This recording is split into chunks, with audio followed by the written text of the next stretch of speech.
Bonjour, c'est Ursule encore. On est le 4 janvier 2024.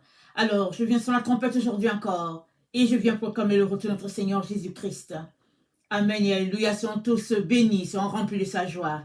Amen. Vous qui n'étiez pas un peuple et qui maintenant êtes le peuple de Dieu. Amen. Alors, on n'était pas un peuple, n'est-ce pas? On était dispersés dans les nations. On ne connaissait pas Christ. Mais aujourd'hui, on est appelé le peuple de Dieu. Amen. Alors, la question est celle-ci. Est-ce que chacun marche selon Dieu? Amen. Est-ce que chacun marche selon Dieu? Et au nombre que nous sommes sur la terre, Dieu va ajouter beaucoup d'autres encore. Amen. Beaucoup d'autres peuples vont s'ajouter à ceux-là qui sont déjà là, qui sont appelés le peuple de Dieu. Alors, dans 1 Pierre 2, le verset 10, voilà ce qui est dit, et puis on va commencer par le verset 9. Mais vous êtes la race élue, la communauté sacerdotale du roi, la nation sainte, le peuple que Dieu s'est acquis, pour que vous proclamiez les hauts faits de celui qui vous a appelé des ténèbres à sa merveilleuse lumière. Vous qui jadis n'étiez pas son peuple, mais qui maintenant êtes le peuple de Dieu. Vous qui n'aviez pas obtenu miséricorde, mais qui maintenant avez obtenu miséricorde. Alors, mes bien-aimés, je vous exhorte comme les gens de passage et des étrangers à vous abstenir des convoitises charnelles qui font la guerre à l'âme. Ayez une belle conduite parmi les païens, afin que sur le point même où ils vous calomnient comme malfaiteurs, ils soient éclairés par vos bonnes œuvres et glorifient Dieu au jour de sa venue. Amen. Alors, on est dans ce temps-là où plusieurs de ceux qui n'étaient pas le peuple de Dieu seront appelés peuple de Dieu. Parce que on est dans le temps qui annonce des grandes calamités. Amen.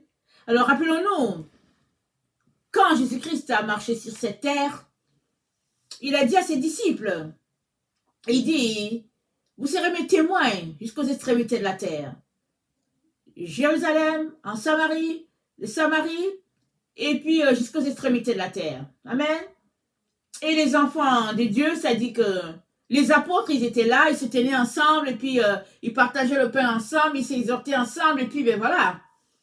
Et la persécution s'est levée contre les enfants de Dieu, et ils se sont dispersés aux extrémités de la terre. Et en allant, ils faisaient des disciples, et ils annonçaient que le royaume des cieux était arrivé, et puis le royaume des cieux est proche. Amen. On est dans ces temps-là. Amen. On est en plein dans ces temps-là. Et le Seigneur est en train de nous dire, alors que une grâce a été accordée aux enfants de Dieu, alors que Dieu nous accorde de pouvoir goûter à sa pluie, à sa neige, alors qu'il nous accorde cela, il aimerait qu'on sache que, alors que les persécutions vont se lever ça et là, on doit rester concentré sur notre Seigneur Jésus. Amen. Alors, Jésus-Christ a dit quoi? Dans Acte 14,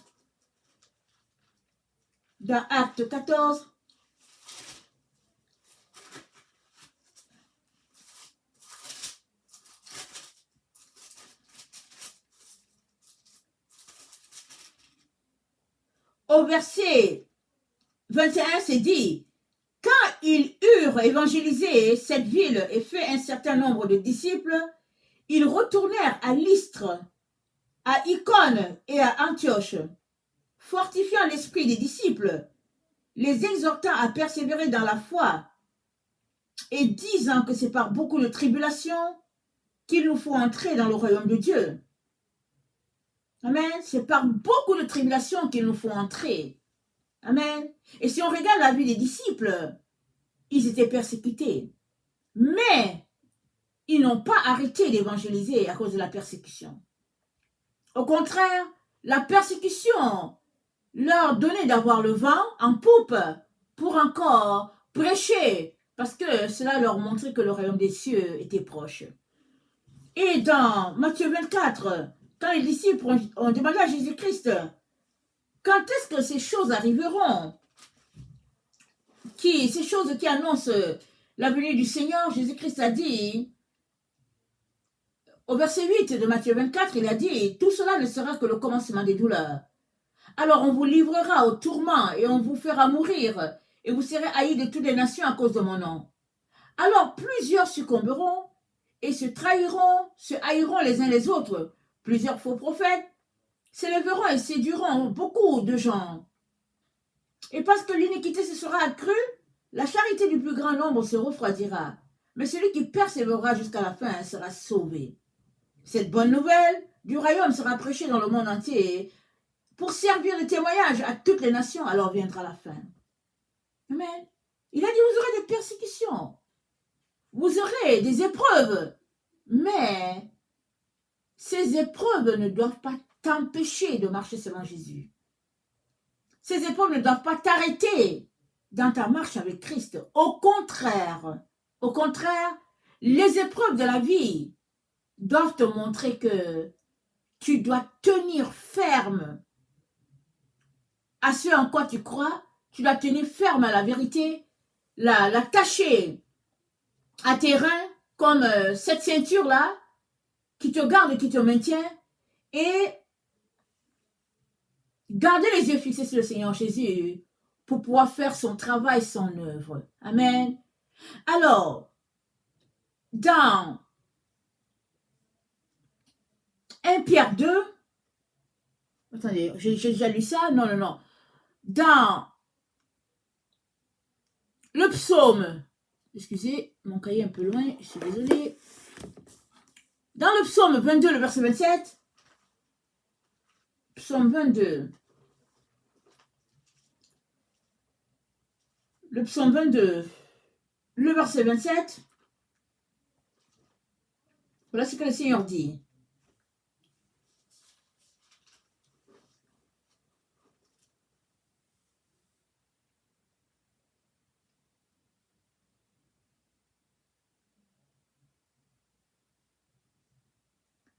Les malheureux mangeront et se rassasieront. Ceux qui cherchent l'Éternel le célébreront. Que votre cœur vive à toujours. Toutes les extrémités de la terre penseront à l'Éternel et se tourneront vers lui. Toutes les familles des nations se prosterneront devant sa face. Car à l'Éternel appartient le règne. Il domine sur les nations. Toutes les nations de la terre, c'est dit, penseront à l'Éternel et se tourneront vers lui. On est dans ces temps-là. On est dans ces temps où les nations se tourneront vers lui. Ils penseront à lui, ils se tourneront vers lui, ils le célébreront. Mais, qui sont ces nations-là? C'est ceux-là qui n'étaient pas appelés le peuple de Dieu.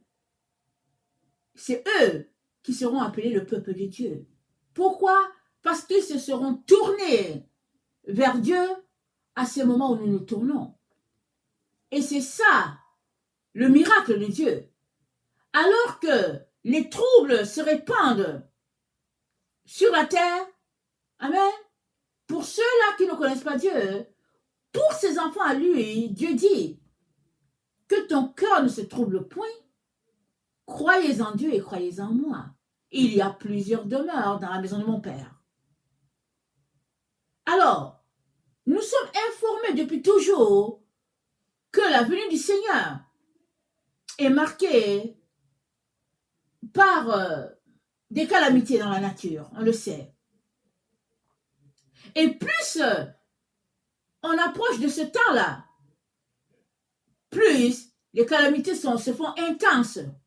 Mais pour toi qui connais le Seigneur, ce n'est pas le temps de te décourager.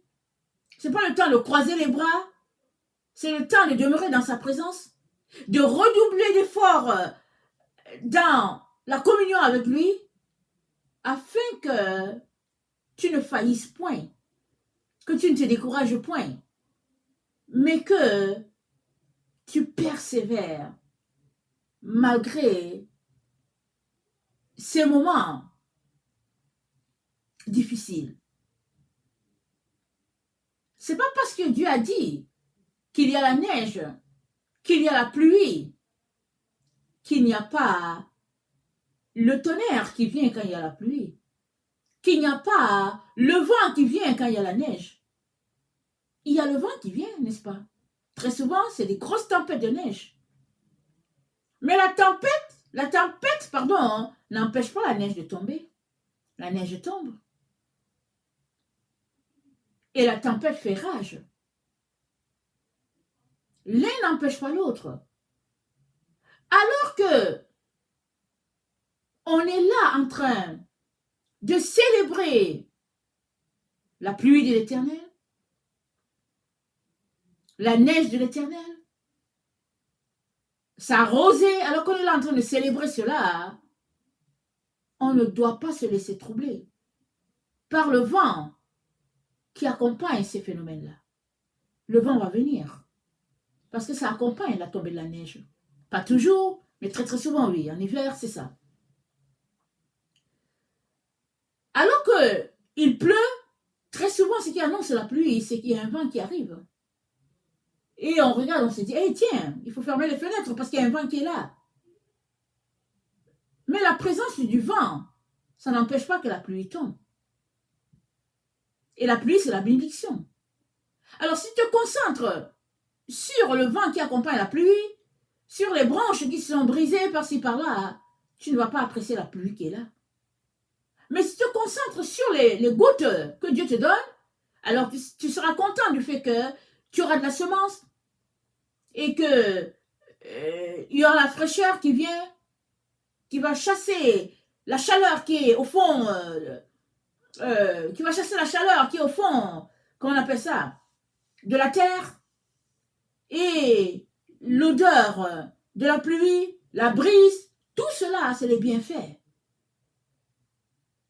de ce que Dieu déverse sur ses enfants, sur son peuple. Mais il y a le vent.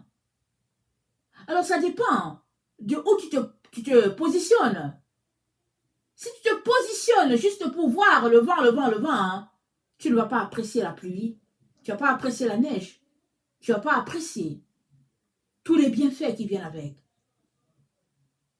Et le Seigneur nous encourage à nous concentrer non sur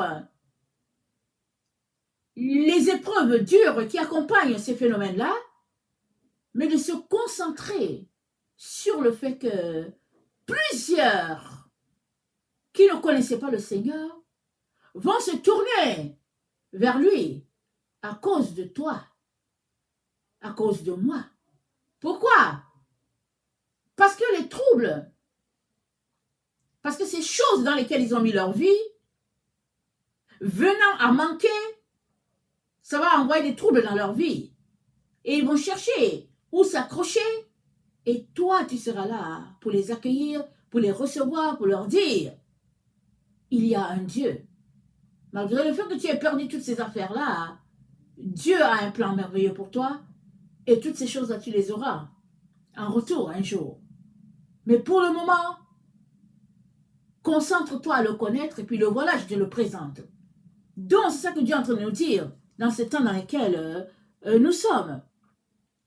Et Dieu dit, j'appellerai mon peuple, celui-là qui ne t'est pas, mon peuple. Et dans Jérémie 31,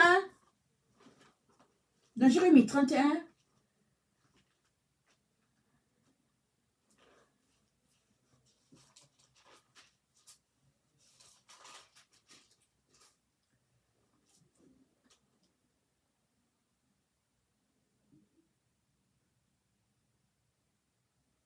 le verset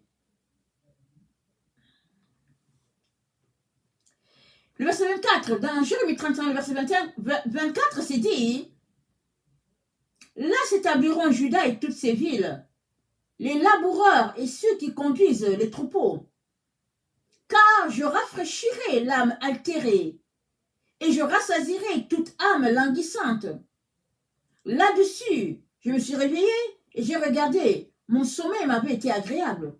Et voici, les jours viennent, dit l'Éternel, où j'ensemencerai la maison d'Israël et la maison de Juda, d'une semence d'hommes et d'une semence de bêtes.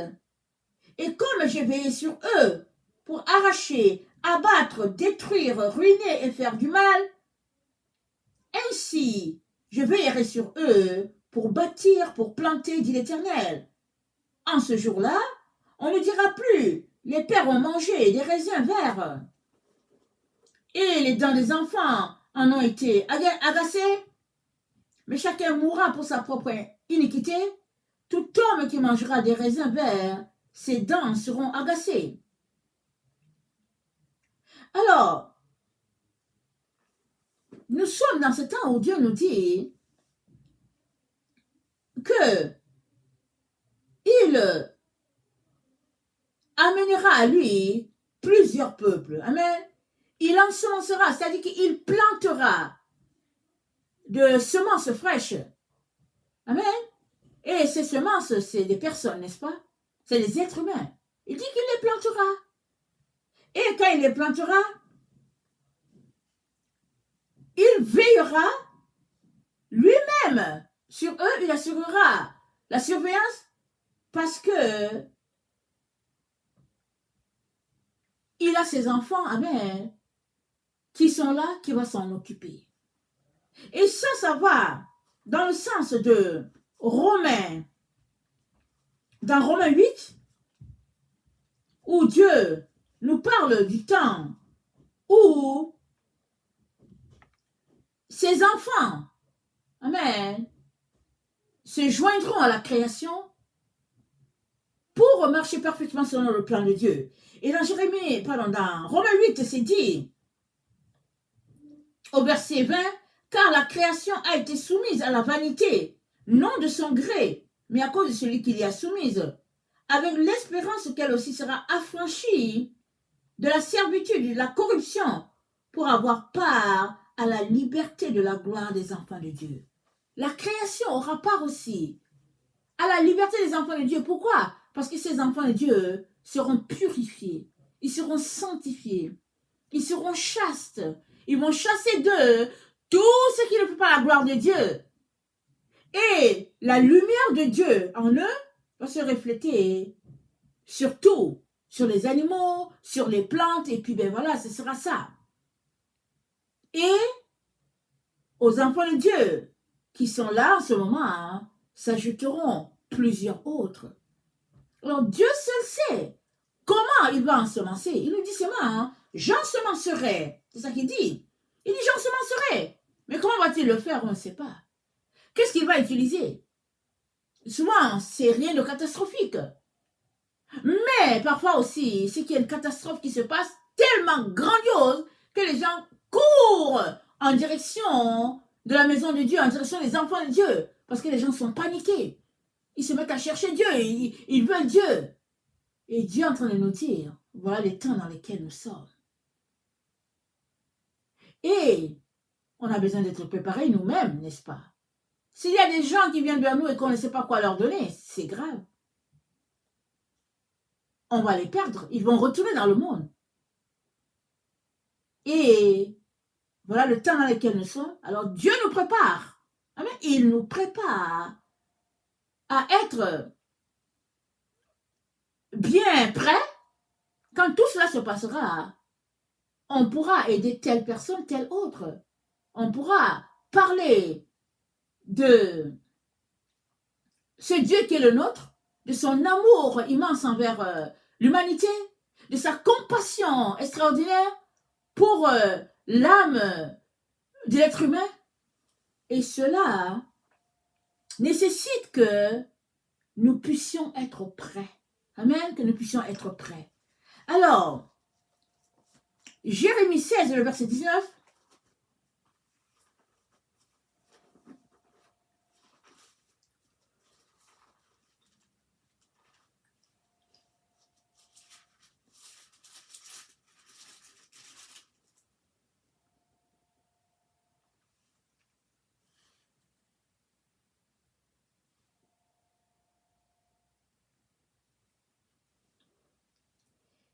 Éternel, ma force et mon appui, mon refuge au jour de la détresse. Les nations viendront à toi des extrémités de la terre. Et elles diront, nos pères n'ont hérité que le mensonge, de vaines idoles qui ne servent à rien. L'homme peut-il se faire des dieux qui ne sont pas des dieux? C'est pourquoi voici, je leur fais connaître cette foi. Je leur fais connaître ma puissance et ma force. Et ils sauront que mon nom est l'Éternel. Amen. Voici, je leur fais connaître ma puissance et ma force. Et ils sauront que mon nom est l'Éternel. Voilà ce que Dieu va faire dans le temps dans lequel nous sommes. De telle sorte que ceux-là qui ne connaissaient pas le Seigneur vont l'appeler mon Dieu, mon Père, ma force, mon appui. Parce que Dieu se révélera à eux sous un nouveau jour à travers tes mains. Amen, à travers tes mains. Alors que tu es là en train de te présenter comme un enfant de Dieu, il est important que tu te prépares à ces moments-là qui sont sur le point d'arriver. Dieu va secouer la terre sera secouée, il va la secouer, il va la secouer. Amen. Mais il va prendre soin de ses enfants. Mais il va prendre soin de ses enfants. Il ne faut pas paniquer, il va prendre soin. Mais il va secouer la terre par toutes sortes de situations qui vont arriver. Et toi, tu auras besoin de marcher dans l'amour envers ton frère et ta sœur, envers tous ceux-là qui viendront à toi. Tu as besoin de marcher dans l'amour. Si tu n'as pas l'amour envers ton prochain, l'œuvre de Dieu sera bloquée. Et c'est ça qui arrive beaucoup dans les cas de réveil. Amen. Dans plusieurs endroits où Dieu a suscité des réveils, les réveils se sont éteints parce que les gens étaient remplis d'eux-mêmes. Ils n'étaient pas prêts à aller plus loin dans ce que Dieu leur demandait. Ils étaient trop centrés sur ce qui les concerne. Mais voici, venez le temps où Dieu va toucher encore tout un chacun sur la terre, les toucher de son nom, les toucher de sa flamme. Et comme l'église première, l'église de Jésus-Christ sur la terre va se répandre. Et Dieu nous dit dans Ésaïe, élargis tes cordages. Tu te répandras à gauche et à droite. Ta postérité envahira des nations. C'est la postérité de qui? La postérité d'Israël. Mais qui est Israël? Israël, c'est le peuple de Dieu. Mais Israël, c'est toi et moi, tous ceux-là qui ont décidé de marcher selon Dieu, qui ont décidé de tourner le dos à Babylone et à ses séductions, qui ont décidé de tourner le dos à tout ce qui est plaisir pour uniquement se concentrer à Dieu. Tous ceux-là qui sont appelés enfants de Dieu et qui vivent réservés à leur Dieu, eux, amen, Dieu les appelle à ne pas retenir, mais à se répandre et à donner, à s'étendre, parce que c'est comme ça que le royaume de Dieu va s'étendre sur la terre. Voilà, c'est comme ça que Dieu va remplir sa maison de tous ceux-là qui n'étaient pas un peuple et qui seront appelés le peuple de Dieu. Tout comme toi, tu n'étais pas un peuple. Amen. On ne te connaissait pas. Tu étais privé de droit de cité, interdiction de droit de cité en Israël. parce que tu ne faisais pas partie du peuple de Dieu. Mais quand le temps fut accompli, Jésus-Christ est venu et tu as donné ta vie à Jésus. Et tu as été intégré à la famille de Dieu. Et Dieu a besoin de toi dans les temps où nous nous trouvons pour pouvoir aussi intégrer par ton canal plusieurs. Les flots de l'esprit envahiront des maisons, des rues, des endroits, des quartiers. Ça se répandra. Et ce ne sera pas l'Église telle qu'on la connaît, fondée sur les valeurs de l'être humain. Ce sera l'Église fondée sur les valeurs et les préceptes de Dieu, tel qu'il l'a enseigné, il l'a appris à la base. Amen. Et dans Jacques 1, le verset 17,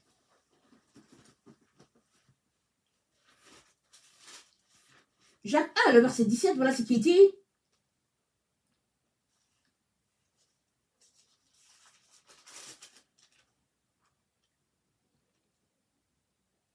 Je vais commencer à 16. Ne vous y trompez pas, mes frères bien-aimés. Toute grâce excellente et tout don parfait descendent d'en haut, du Père des Lumières, chez lequel il n'y a ni changement ni ombre de variation. Il nous a engendrés selon sa volonté, par la parole de vérité, afin que nous soyons en quelque sorte les prémices de sa création. Amen. Les prémices, c'est la première récolte, n'est-ce pas? Il nous a engendrés afin que nous soyons les prémices. C'est-à-dire, Dieu a besoin de nos mains, de nos pieds, pour pouvoir amener d'autres à lui. Alors, c'est ça les prémices. C'est dire, toute grâce excellente et tout don parfait descendent d'en haut du Père des Lumières, chez lequel il n'y a ni changement, ni ombre de variation. Il n'y a ni changement, ni ombre de variation. Amen. Chez notre Père. Il est appelé le Père de lumière. Amen. Il nous visite par sa lumière, c'est-à-dire par sa vérité, par sa clarté, sa transparence. C'est ce qu'il est. Il n'y a pas d'ombre de variation, c'est-à-dire que aujourd'hui, Dieu ne va pas dire je t'aime et puis demain il va dire je ne t'aime pas. Non, il est constant dans son amour pour toi. Et son amour ne fait que aller grandissant. Parce qu'il t'aime aujourd'hui, demain il va encore t'aimer, et puis plus encore, et il va toujours t'aimer. Il ne changera pas son amour pour toi. Même si tu es dans le péché, il t'aime. Mais c'est le péché qu'il n'aime pas. Alors, une fois que tu expérimentes son amour, tu te rends compte que, ah, tiens, Dieu m'aime tellement que je dois quitter cette vie de péché. C'est ça que l'amour de Dieu fait. Il est tellement attachant. Il remplit nos cœurs de sa présence que tu te dis, Seigneur, non, je ne veux pas rester dans ces fautes-là. Je veux sortir de là. Parce que ma vie, Seigneur, doit te refléter. Et c'est l'amour de Dieu pour toi qui fait ça. Parce que son amour t'attire à lui comme des flots. Tu entends seulement voilà, un peu. C'est-à-dire, quand tu vas dans sa présence, tu entends ces vagues-là et puis, waouh, et puis, vraiment, c'est grandiose. Dans la présence de Dieu, on ne veut pas s'élever. On veut toujours rester là, parce que c'est bien d'être là. Mais il faut s'élever pour aller partager ce qu'on a appris dans sa présence. Il faut s'élever pour aller vaquer à d'autres occupations. Mais l'amour de Dieu, ça transcende tout. Et cet amour, il l'a en réserve pour toi, pour que tu puisses le partager aussi à d'autres. Mais pour cela, tu as besoin de venir en sa présence, charger ta batterie, comme on dit, afin que tout cela qui ne t'est pas appelé le peuple de Dieu soit appelé peuple de Dieu.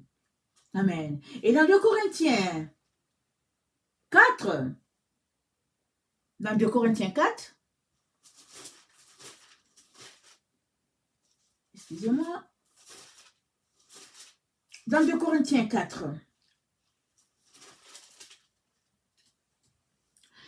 le verset 6, c'est dit, car Dieu qui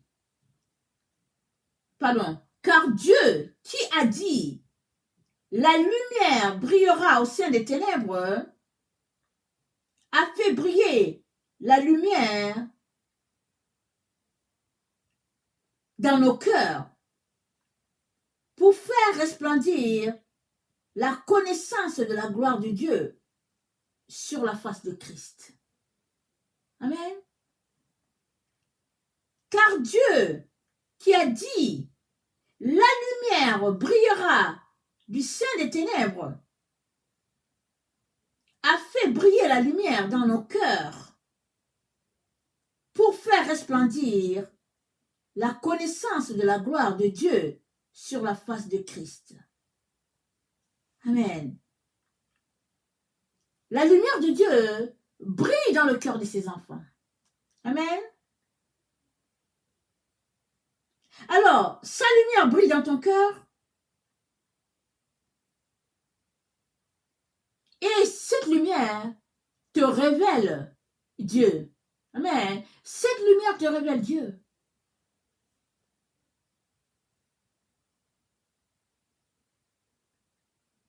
C'est moi. Et cette lumière qui te révèle Dieu fait que la lumière de Dieu est vue en toi et par toi et à travers toi. Ça, c'est très important.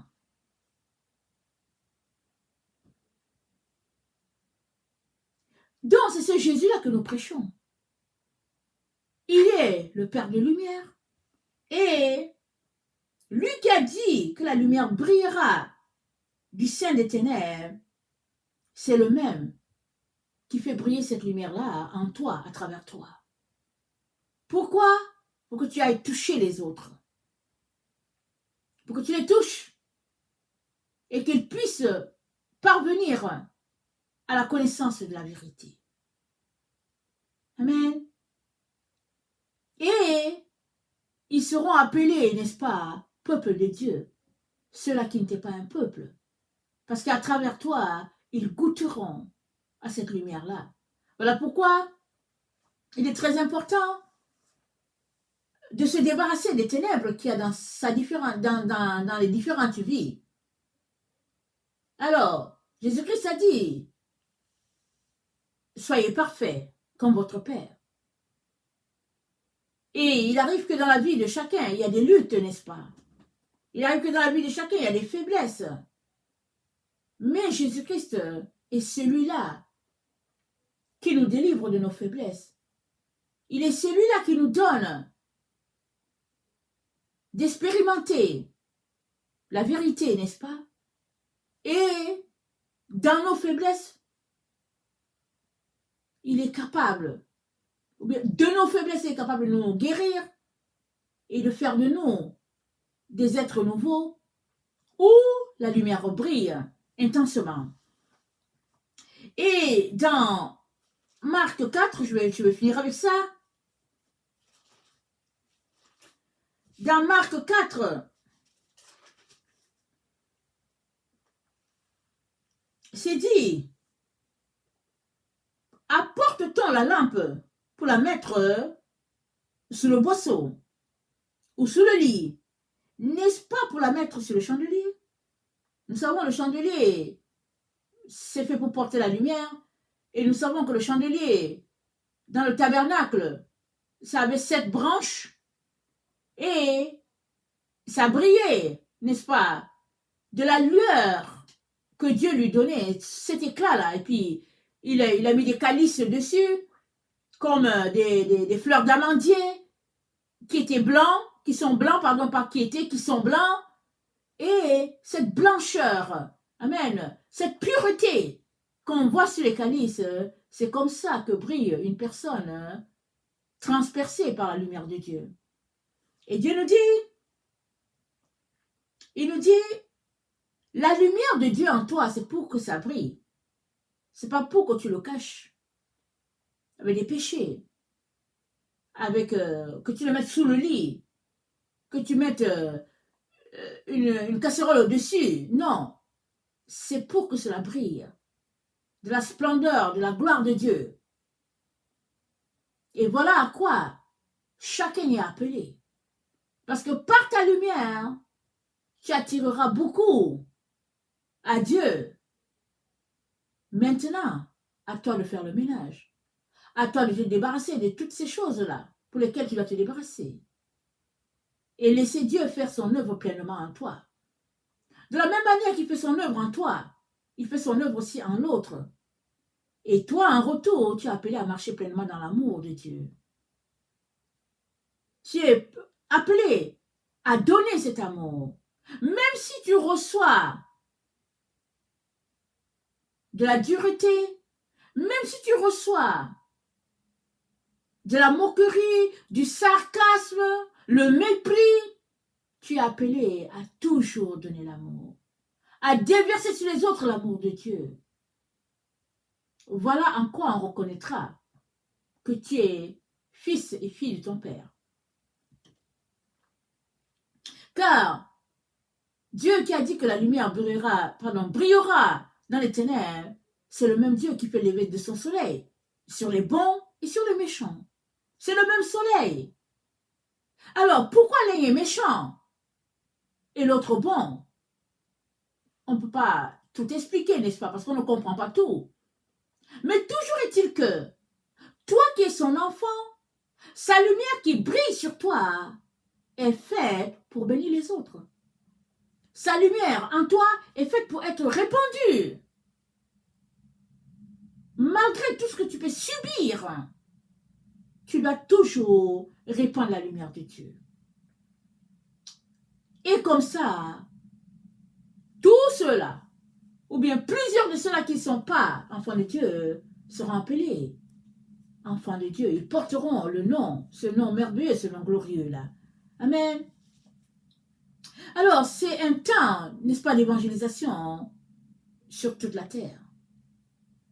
C'est un temps d'évangélisation. Parce que souvent, quand les gens sont dans la détresse, c'est là qu'ils cherchent Dieu. Et Dieu l'a dit.